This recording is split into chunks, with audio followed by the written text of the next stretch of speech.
mode traffic. Ano, proper hand traffic po. Tutulungan ko mga college yung sa pagsusulat tayo sa... Oh, meron daw yung handcuff.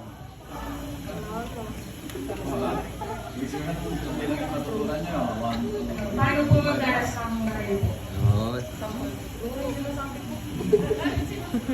Tutulungan ko mag-manage ng time ko na hindi... mag-manage ng time. Napakagal mo po yung pasensya ko.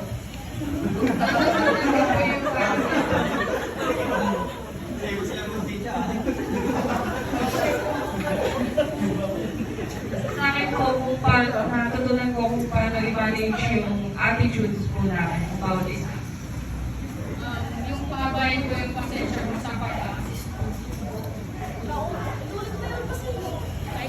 Yung mga sa pag-assist ko is natutunan ko lang kung paano ko i-anuhin ko yung mga time ko.